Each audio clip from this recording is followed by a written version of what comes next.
Hi viewers, welcome to doctor fax. నేను మీ doctor Srinath. ఈరోజు టాపిక్లో మనం మహిళల్లో ఏర్పడేటువంటి రొమ్ము కణుతుల సమస్య గురించి మాట్లాడుకుందాం. రొమ్ముల్లో ఏర్పడేటువంటి కణుతులు రెండు రకాలుగా ఉంటాయి. వీటిని బెనైన్ ట్యూమర్స్, మాలిగ్నెంట్ ట్యూమర్స్ అని అంటాం. రొమ్ముల్లో ఏర్పడిన ఈ కణితులు చిన్న సైజు, ఒక రేగి పండు సైజు నుంచి ఉసిరికాయ సైజు వరకు లేదా ఆరెంజ్ సైజు వరకు కూడా కణితులు ఏర్పడవచ్చు. ప్రమాదం లేనటువంటి కణితుల్ని బెనైన్ ట్యూమర్స్ అని అంటాము. ప్రమాదం ఉండేటువంటి కణుతుల్ని మాలిగ్నెంట్ ట్యూమర్స్ అని అంటాము. సో ప్రమాదం లేని కణుతులు ఏంటి, ఉండేటువంటి కణుతులు ఏంటి, చిన్నగా ఒక 3-4 పాయింట్లో డిఫరెన్స్ తెలుసుకుందాం. ముందుగా యుక్త వయస్సు దాటిన తర్వాత అమ్మాయిల్లో 13 ఏళ్ళు 15 ఏళ్ళు దాటిన తర్వాత బ్రెస్ట్ భాగంలో డెవలప్మెంట్ అయ్యే సందర్భంలో ఆ క్రమంలో చిన్నగా కణుతుల్లాగా ఏర్పడతాయి. అవి ఒకసారి డేట్ అయిపోగానే మళ్ళీ అవి డిజాల్వ్ అయిపోతాయి. నార్మల్గా ఎలాంటి పెయిన్ లేకుండా నార్మల్గా ఉంటుంది. ఇది సహజమైన ప్రాసెస్. అలాగే పీరియడ్స్కి ముందు కూడా, పీరియడ్స్ రావడానికి ముందుగా ఒక వారం రోజుల ముందుగా కూడా రొమ్ముల్లో చిన్నగా మనం నొక్కి చూస్తే కూడా కణితుల్లాగా ఏర్పడతాయి. ఒకసారి డేట్ అయిపోగానే కణితులు డిజాల్వ్ అయిపోతుంది. ఇది సహజమైన ప్రాసెస్. డేట్ అయిపోయి 10 రోజులు అయిందండి, 20 రోజులు అయిందండి, నాకు 2-3 నెలలుగా ఈ నొప్పి పెడుతుందండి అంటే కొంచెం అప్పుడు అనుమానించాల్సినటువంటి అవసరం ఉంది. ఇప్పుడు ప్రమాదం లేని కణుతులు, బినైన్ కణుతులు అంటున్నాం. ఇవి నొప్పి అప్పుడప్పుడు వచ్చి దానంతట అదే తగ్గిపోతుంది. మాలిగ్నెంట్ కణుతులు అంటే క్యాన్సర్ కారక కణుతులు అనేవి అబ్నార్మల్గా సైజు రోజు రోజుకు పెరుగుతూనే ఉంటుంది. కణితి సైజు రోజు రోజుకు పెరుగుతూ ఉంటుంది. ఇక్కడ కణితి సైజు రోజు పెరగదు. బెనైన్ కణుతుల్లో దాంతోపాటుగా నిపుల్ నుంచి డిశ్చార్జ్ అవ్వడం కానీ, నీరులాగా రావడం కానీ ఉండదు. ఈ క్యాన్సర్ కణుతుల్లో ఇలా డిశ్చార్జ్ రావడం కూడా జరుగుతుంది. అలాగే చర్మం కూడా ఎలాంటి ఇంపాక్ట్ బెనైన్లో పడదు. మాలిగ్నెంట్ కణుతుల్లో చర్మం అనేది నలుపు రంగులో లేదా ఆరెంజ్ కలర్లో లేదా డార్క్ బ్రౌన్ రంగులో మారిపోతుంది. ఈ విధంగా చర్మం రంగు, కణితి యొక్క సైజు, నిప్పుల నుంచి వాటరీ డిశ్చార్జ్ అనేది క్యాన్సర్ కారక కణుతుల్లో ఉంటుంది. ఈ కణుతుల్లో ఏర్పడదు. ఇది వ్యక్తిగతంగా మనం గమనించాల్సిన అంశం. ఇకపోతే వ్యక్తిగతంగా ఇంకోటి ఏంటి, మిర్రర్ ఎదురుగా మనం చూసినప్పుడు తల వెనక భాగంలో చేయి పెట్టుకొని నొక్కి చూసుకోవాలి. నొక్కి చూసేటప్పుడు కూడా సర్క్యులర్గా అంటే గుండ్రంగా వేళ్లను ఈ భాగంతో టెస్ట్ చేసుకోవాలి. సెల్ఫ్గా మనమే ఎగ్జామిన్ చేసుకోవచ్చు. సెల్ఫ్గా ఎగ్జామిన్ చేసుకోవచ్చు. గుండ్రంగా క్లాక్ వైజ్గా గుండ్రంగా తిప్పుతూ లోపలి భాగానికి, చర్మం లోపలి భాగంలో మనం ప్రెస్ చేస్తూ చూసుకోవాలి. అక్కడి భాగంలో ఏమైనా కణుతులు ఉన్నాయి అంటే డాక్టర్ గారిని ఖచ్చితంగా కన్సల్ట్ చేయాలి. ఈ లక్షణాలతో పాటుగా నొక్కినప్పుడు డిశ్చార్జ్ ఉండడం, కొందరిలో బోర్లా పడుకున్నప్పుడు కూడా రొమ్ము భాగంలో విపరీతంగా నొప్పి వస్తుంది. అవి కొంచెం ఇబ్బందికరమైనటువంటి కణుతులు.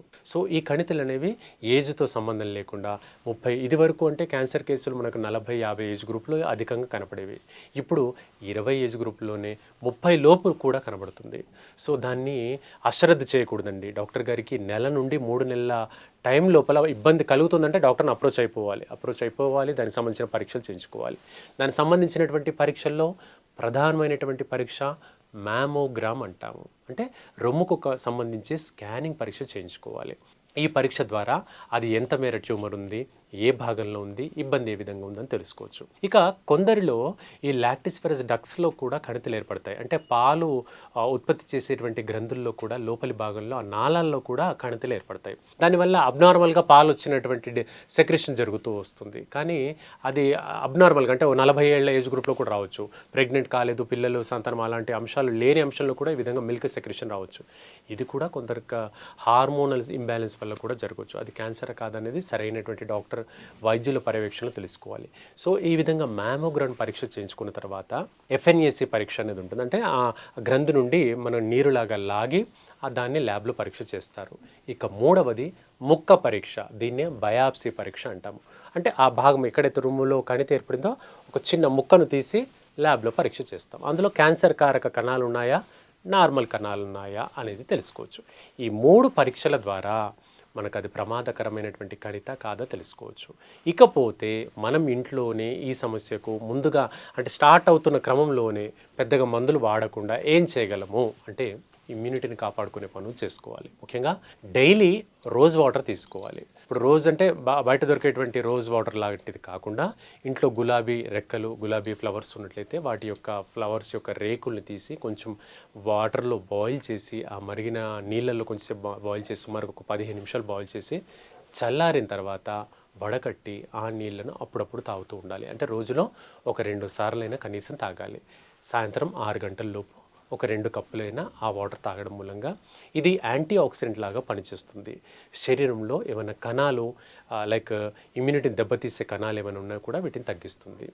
ఈ రకంగా చేస్తూ హోమియోలో మంచి బెస్ట్ మెడిసిన్ అంటే కోనియం అంటామండి. కోనియం మ్యాక్యులేటం అంటాము.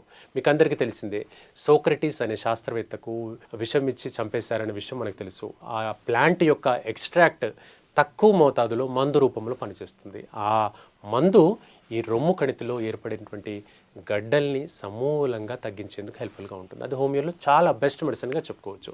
సో ఈ సమస్య ఎవరికి ఉన్నా కూడా హోమియోలో మంచి మందులు ఉంటాయి. అది ప్రమాదం లేనటువంటి కణితి అయితే 100% హోమియోలో కంప్లీట్గా తగ్గుతుంది. దానికి అనుగుణటువంటి పరీక్షలు చేయించుకొని డాక్టర్ గారిని కలవండి. ఓకే, విన్నారు కదా వ్యూవర్స్. రేపటి కార్యక్రమంలో ఇంకో మంచి టాపిక్తో కలుసుకుందాం. Thank you.